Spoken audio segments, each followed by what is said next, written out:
सर्वेभ्यो नमो नमः। मैं doctor Ramdas Sharma, professor साहित्य, श्री कल्याण राजकीय आचार्य संस्कृत महाविद्यालय सीकर, साहित्य विभाग आचार्य द्वितीय खंड के साहित्य के विद्यार्थियों के लिए एवं शास्त्रीय स्तर तक के विद्यार्थी अथवा जो प्रतिभागी हैं, प्रतियोगी हैं, जो अनेक प्रकार की परीक्षाओं में प्रविष्ट हो रहे हैं, उन सभी विद्यार्थियों के लिए उपयोगी जो साहित्य संप्रदाय में 6 संप्रदाय हैं, उनमें से एक संप्रदाय श्रवणनीति है। इसका विवेचन हम लोगों ने 2 भागों में पूर्व में किया है। एक तो रीति किसे कहते हैं, दूसरे में रीति का स्वरूप क्या है मनुष्य की मत के अनुसार। उसके पश्चात आज जो रीतियां सर्वमान्य हैं 4 प्रकार की, उनके लक्षण उदाहरण उसका ध्यान करेंगे सभी विद्यार्थी। यह वैसे आचार्य साहित्य के पंचम पत्र में जो काव्य दिवस पुस्तक है उसमें समाहित है, निर्धारित है। अतः सभी विद्यार्थी ध्यान से उत्कर्ष हेतुवय प्रोक्ता गुणालंकारितया इत्थं निगदितम्, अर्थात येन माध्यमेन काव्यस्य उत्कर्षं गौरवं वर्धते असो भवति रीति अलंकार गुणाश्च। अतः रीते स्वरूपं पूर्व में प्रतिपादितम्, रीते भेदापि पूर्व में निगदितम्, तथापि वर्तमाने सामान्यतः वैदर्भी, गौड़ी, पांचाली, लाटी इत्थं देशानुसारं गुणानुसारं तेषां विवेचनम् अत्र करणीयमस्माभिः, यतो हि वैदर्भी रीते स्वरूपं तु स्वरूपं किं भवितुं शक्यते यस्मिन् विद्वांसः केचन मनीषिणः देश वैशिष्ट्यम् आधारीकृत्य केचन च गुणानाम् आश्रित्य अस्य लक्षणं लक्षितवन्तः। वैदर्भी रीति का भवति विशेषस्मिन् सर्वप्रथमं रीते संप्रदायस्य प्रवर्तकः आचार्य वामनः कथयति सामान्य स्वरूपं किं समग्र गुण वैदर्भी, अर्थात वामनस्य मते तु गुण विशिष्टा रीति भवति। अतः असौ कथयति यत् समग्र गुण अर्थात यत्र 20 गुणाः 10 शब्दगुणाः 10 च अर्थगुणाः सर्वे गुणाः यत्र दृश्यन्ते यत्र परिवर्तन्ते स भवति वैदर्भी इति। तेन काव्यालंकारसूत्रे तस्य स्वरूपम् इत्थं निगदितम् यत् अस्पृष्टा तोषमात्राभिः, अर्थात यत्र कुत्रापि एको में दोषो न भवेत्, दुष्यते अनन्य दोषः, अर्थात रसापकर्षका दोषः। अतः येन काव्यस्य अपकर्षत्वं भवेत्, ह्रासं भवेत्, पतनं भवेत्, उपेक्षा भवेत्, उपशमनं भवेत् इत्थं न यत्र भवति सा वैदर्भी। तत्पश्चात् समग्र गुणरूपिका अर्थात सर्वे गुणाः अत्र समाश्रिताः इत्थम् आह। विपंचीश्वर सौभाग्या वैदर्भी रीति इष्यते, अर्थात सा रीति वैदर्भी होती यत्र विपंचीश्वर सौभाग्या अर्थात स्वर सप्तविधा भवन्ति, सा रे ग म प ध नि संज्ञा इति संगीते एवमेव अपप्राणवर्णः यत्र विशिष्ट रूपेण समायान्ति तत्र वाङ्मैथुर्यं मंजुला कोमला पदावली भवति अतः तेन इत्थम् आह। एवमेव अर्थात यत्र वक्ता वदति तर्हि तस्य उच्चारणे कापि बाधा न भवेत्। सामान्यतः सरल भाषा माध्यमेन अतः अत्र कथ्यते अपि साहित्ये सरस मंजुल कोमल सरलय आह्लादकत्व स्वरूपा वाणी ब्राह्मी भवति। अतः सती विभक्ति सत्यर्थे सती शब्दानुशासने अस्मिन् अस्ति तन्न विनायेन परिश्रमति वाङ्मधु अर्थात वाणी मध्ये मधुरता सरस मंजुल कोमल पदावली माध्यमेन समायाति। अतः तेन स्पष्ट रूपेण वामनेन निगदितं यत् वैदर्भीति मध्ये तु सरसता आवश्यकं वर्तते इत्थम् आह। यतोहि अस्माकं महाकविषु कालिदासः अस्याः रीतेः पूर्णतः कवि कथितुं शक्यते। यतोहि अनेन एव कालिदासस्य शब्दकृतिषु सर्वत्र वैदर्भीरीतेः प्राधान्यम्। अतएव काव्ये सुमाघ कवि कालिदास अर्थात कवि तो कालिदास है। काव्यम विशिष्ट शैलधि आधगत्वम सरसता मंजुलता कोमलता सर्वत्र लक्ष्य अवलोकनीय। अतएव कालिदासः अस्या रीतेः प्रधान कवि वर्तते। तत्पश्चात् रुद्रटः असौ अपि सामान्य कथितम् अर्थात अनेन कविना आचार्येण समास माध्यमेन रीतेः निरूपणं प्रतिपादितं। तेन भणितं यत् असमासः अर्थात यत् समास बाहुल्यं न भवेत्।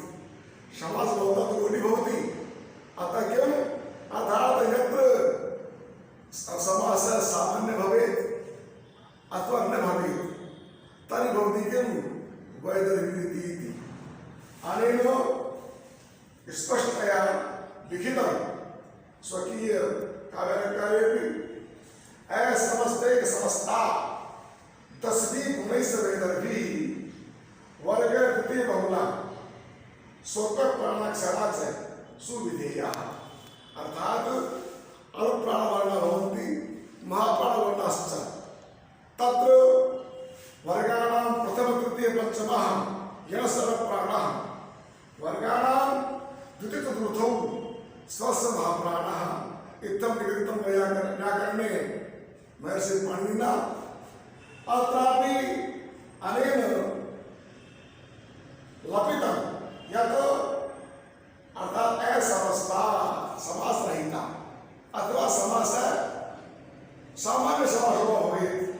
परम् अत्राग्निमित्तं तस्मिन् गुणे गुणभेदः अर्थात गुणानां वैशिष्ट्यम् अत्र दृश्यते। गुण आधारता इति एव तेन प्रतिपादिता इत्थम् आह। अल्प प्राणाक्षरः विशेषतः अत्र प्रयोक्तव्यः इत्थम् आह। एवमेव अस्माकं शास्त्रीकक्षायां पठितं यत् साहित्यदर्पणे विश्वनाथस्तु स्पष्टरूपेण वैदर्भीरीतेः स्वरूपम् इत्थं कथयति। माधुर्यमञ्जकैः वर्णैः रचना ललितात्मिका अवृत्तिः अवृत्तिर्वा वैदर्भीरीति दृश्यते। अर्थात माधुर्य येन भवेत् तेषां वर्णानाम् अत्र प्रयोगः करणीयः। काव्यस्य रचनाय ललितात्मक भवति, मधुरा भवति, आकृष्टकरा भवति। इत्थमाह अवृत्ति अवृत्तिर्वातारत्र किं समासस्य स्थितिरेव अवृत्तिः समासरहिता अथवा अल्पवृत्ति अल्प समासः यत्र भवेत् तेषां प्रयोगः अत्र करणीयः। इत्थमाह सामान्यतः इत्थं स्वरूपम् एवमेव रसस्वादनेन अपि रीतिनिर्धारणं कर्तुं शक्यते। यत्र शृङ्गारकरणयोः प्राधान्यं भवेत् काव्ये तत्र वैदर्भीरीत्या एव प्राधान्यम्, अर्थात् वैदर्भीरीत्या प्रयोगः यत्र न भवेत् तर्हि शृङ्गारप्रधानं कुलप्रधानं काव्यं भवितुं न शक्यते। अतः कथ्यते किं रस अर्थात श्रृंगारकरणयोः यत्र प्राधान्यं तत्र रीति। उदाहरणस्वरूपेण कालिदासस्य द्वे महाकाव्ये तीन नाटकानि गीतिकाव्ये अथवा खण्डकाव्ये वा सर्वत्र एव वैदर्भीरीति एवमेव यथा अरण्यमङ्गलभुवः तदपाकस्य भङ्गयः जनयन्ति मुहुर्यूनाम् अंतः संतापसंपत्ति। अत्र कुत्रापि अर्थात् अस्मिन् पद्ये अधिकांशतया अल्पवर्णानां प्रयोगः कृतः। एवमेव अभिज्ञानशाकुन्तले प्रसिद्धं पद्यम् अस्ति किं सरसिजननुविद्धं शैवलेनापि रम्यं मलिनमपि हेमांसो लक्ष्मलक्ष्मीं तनोति इयमधिकमरोग्या वर्कलेनापि तन्वी किमिति मधुराणां वन्दनं नाकृतीनाम्। इत्थमाह एवमेव तथा कुञ्जं कुञ्जं पदपदकुञ्जं च पलयन् इत्थमाह अत्र स्पष्टरूपेण रीति वैदर्भीति। चतुर्विधासु रीतिषु वैदर्भ्यं प्रतिपाद्यो तत्पश्चात् गूढरीतिः तस्य किं लक्षणं तस्याः किं लक्षणं वर्तते एवमेव तस्याः उदाहरणं किम्। गूढरीति विषये अपि देशानुसारं गूढ़देशे या परंपरा या रीति यद उच्चारणं भवति तस्यानुधानं गौडी रीति इति कथितुं शक्यते। केचन आचार्याः देशानुसारं केचन आचार्याश्च विशिष्टगुणानुसारं रीतेः नाम निर्धारणं कृतवन्तः। गौडीति विषये आचार्य वामन कथयति यत् ओजः कान्तिमती गौडीया इति, अर्थात् यत्र ओज गुणस्य वैशिष्ट्यं परिदृश्यते तत्र गौडी इति भवति। ओजे के भवति अर्थात् समास भूयस्त्वम् ओजः यत्र समासस्य बहुलता भवति, अर्थात् यत्र पदानां मध्ये विशिष्टा रचना भवेत्। एवमेव ओज गुणः भवति तत्र रौद्र वीर भयानक अद्भुत एते रसाः दरीदृश्यन्ते। अतः ओजमती गौडीया इत्थं कथनीयम्। एवमेव आचार्य सुनाथः साहित्यदर्पणे स्पष्टं कथयति ओजः प्रकाशकैर्वर्णैः बन्धः आडम्बरः गुणः समास बहुला गौडी, अर्थात् यत्र समासस्य बाहुल्यं बहुलता भवेत् एवं ओज गुण प्रदर्शकाः वर्णाः यत्र संयुजन्ते सा भवति गौडीरीति। एवमेव रुद्रटः समासस्वरूपः गौडी यथा शब्दाः समासवन्तो भवन्ति यथा सति गौड्या इति, अर्थात् पंचस्पदा समासाः यत्र भवन्ति असा भवति गौडीरीति। रौद्र भयानक अद्भुत आदि नाम्नानां यत्र वर्णनं भवेत् तत्र लाटी गौडी च रीति भवति इत्थं मन्यते रुद्रटः। उदाहरणस्वरूपमपि पद्यमस्ति वीणसंहारस्य चञ्चभुज भ्रमित चण्ड गदा विघात सञ्चोर्मितो युगलस्य सुयोधनस्य स्थानावनद्ध घन सोनित सोनपाणि ऋतं सहिष्यति गजंस्तवते भीमः।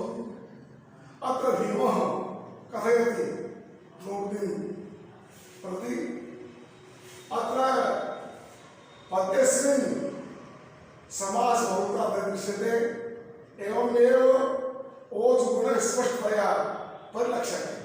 अतः उदाहरणम् इदं गौडीरीतेः समुचितम्। तत्पश्चात् तृतीया रीति पांचाली भवति। पांचालदेशस्य द्रौपदी पांचाली कथ्यते यतो हि सा पांचाल राजराज्ञः पुत्री वर्तते। इत्थमेव पांचाली अर्थात् पांचाली मध्ये किं भवति तो वामनः कथयति पांचाली स्वरूपं माधुर्य स्वकुमारी उत्पन्ना पांचाली इति।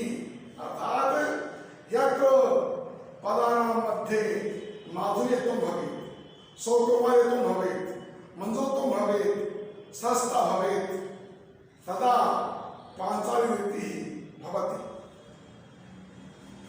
अत्र विशेषतः द्वित्रिपदा पांचाली पुत्रः कथयति। अर्थात् यत्र वाक्ये त्रिपदात्मकः समासः भवन्ति अर्थात् समासरहिता तो वैदर्भी द्वित्रि दो अथवा तीन छोटे छोटे समास का एक साथ अक्षर दिखाई देते हैं पदों के अंदर, वो होती है पांचाली। और जहाँ पर समास की बहुलता होती है अर्थात समस्त पद जिस प्रकार से इस उदाहरण के अंदर देखेंगे हम लोग पूरा पूरा पूरा वाक्य श्लोक का अंतिम जो भाग है उसको छोड़ करके प्रथम पद द्वितीय पद का उत्तरार्ध तक एक ही पद है, तो यहाँ समस्त समास की बहुलता है। तृतीय भाग में भी ऐसा दिखाई दे रहा है। अतः बाद में तो चौथी परिभाषा है वो दी है विश्वनाथ ने। वो कहते हैं वर्ण से प्रयोग, अर्थात दोनों जो वर्ण थे वैदर्भी के और गौडी के, उसके तो बाद में उनका जो विशेष भाग है, अवशिष्ट भाग है, मान लीजिए वो जहाँ होता है वो होती है पांचाली। इसमें 5-6 पदों का संयोजन हो सकता है। इस प्रकार से कहा है। अब वामन जिन्होंने स्पष्ट रूप से पुनः कहा है अश्लिष्ठा शुद्धभावां ताम पूर्ण छाया स्थितां मधुरां सुकुमारां च पांचाली कवियो विदु। अर्थात कवि यत्र अश्लिष्ट स्वभाव का परिपूर्ण रचना को अपने कार्य में निहित करते हैं, समाहित करते हैं, निरुष्ट करते हैं, उस मधुर और सुकुमार पदावली युक्त मंधुर रचना का नाम ही पांचाली है। इस प्रकार से उन्होंने कहा है। पांचाली का उदाहरण बहुत सुंदर, मधुरया मधुबोधित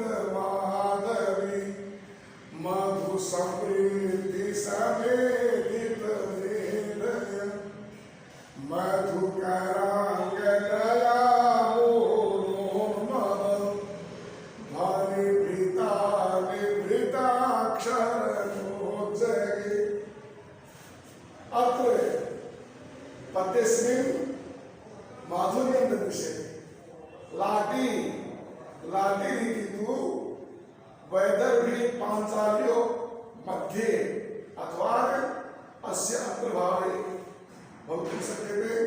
अतः विश्वनाथ कथयति लाटी तु रीति वैदर्भी पांचाल्यो अंतरे स्थिता, अर्थात लाटी वैदर्भ्यो विसरणम पांचाली वैदर्भ्यो विसरणम भवति किम लाटी। अतः अंत में जो सावधानियां हैं उसका संक्षिप्त स्वरूप इत्थम भवितुं शक्यते। गौडी डंबरबद्धा स्यात् वैदर्भ्यक्रम पांचाली मिश्र भावेन लाटी तु मृदुभी पदे, अर्थात यत्र समास बहुलता भवेत् सा भवति गौडी डंबरबद्धा समास बहुला, और यत्र पदे लालित्य भवेत् कोमलता भवेत् मंदोता भवेत्, अर्थात नैसर्गिक भवेत् सा भवति किं वैदर्भी। पांचाली मिश्र भावेन पांचाली अत्र तु मिश्रत्वं भवति, अर्थात वैदर्भी गौडी और वैदर्भी रीत्योः मिश्रणं भवेत् सा भवति पांचाली। लाटी तु मृदुभी पदे, लाट देशस्य लाटी, गोड देशस्य गौडी, विदर्भ देशस्य वैदर्भी, पांचाल देशस्य पांचाली भवति। अस्माकं अत्र एका लोकोक्ति वर्तते यत् किम्, अर्थात सा 4 कोश पर पानी बदले 8 कोश पर वाणी, अर्थात वस्ति मध्ये परिवर्तन भवति। उच्चारणेन इत्थम्। अतः सामान्यतः वैदर्भीते कवि भवति कालिदासः, अर्थात अस्य निरूपणं यथा कुन्तकः कथयति किं मार्गः अर्थात् रीतिः त्रिविधा। एकः सुकुमारः, अस्य साक्षात् कवि महाकवि कालिदासः, अपरः विचित्रः, तस्य भारविः माघः श्रीहर्षः, एवमेव माधव बाणभट्टः। बाणभट्टोः विशेषतः गौडी रीतेः प्रधान कवि, दण्डीरपि इत्थम्। तत्पश्चात् मध्यम कवि अर्थात मध्यम रीति अर्थात मध्य मार्गः, तत्रापि ये कवयः समास बहुलताम् एवं अवृत्ति समासस्य वा प्रयोगं कृतवन्तः ते मध्य मार्गे भवन्ति इत्थमाह। मैं सभी छात्रों को ये कहना चाहूँगा सारूप में कि रीति, परंपरा, पद्धति, प्रणाली, शैली, स्टाइल, मेथड, इसको जो प्रत्येक जगह है, चाहे वो काव्य हो, समाज हो, हमारा जीवन हो, उसमें चरितार्थ होती है, उसी को काव्य के रूप में निरूपण करने के लिए कवियों ने इसको अलग अलग रूप में दिखाया है। कुछ ने अनेक आचार्यों के द्वारा उसके स्वरूप, उसके भेद अपनी अपनी प्रतिभा के हिसाब से दृष्ट किए हैं, बताए हैं। उसी क्रम में परम सारा रूप में हम लोग 2, 3, 5, 4 रीति निर्माण करके स्पष्ट 4 ऋतुओं को प्रधान रूप से अंगीकार करते हैं। उनमें वैदर्भी, गौड़ी, पांचाली और लाटी, ये 4 देश के हिसाब से भी है और ध्रुवास्मृति भी है। जहाँ पर गुरु के आधार से मानते हैं और गुण होते हैं वो सब गुण होते हैं, अर्थात रसों की अनुकूलता के हिसाब से उनका प्रयोग होता है। जहाँ श्रृंगार कर्ण होगा वहाँ वैदर्भी होगी, और जहाँ ओज गुण होगा उसमें रस होंगे वीर, विपत्स, अद्भुत आदि। इसी प्रकार से प्रसाद में होता है वो लाटी होती है, पांचाली हो सकती है। इस प्रकार हम ये कह सकते हैं कि रीति का संसार में और काव्य में महान महत्व है। अतः रीति का निरूपण सामान्यतः हमारे द्वारा किया गया। इसका प्रयोग शास्त्रीय प्रथम वर्ष शास्त्रीय विद्यार्थी एवं आचार्य विद्यार्थियों के साथ साथ जो विद्यार्थी प्रतियोगिता एग्जाम परीक्षा देते हैं, चाहे वो किसी प्रकार की विधि में, नेट में भी ये विषय अधिकृत है, अंगीकृत है।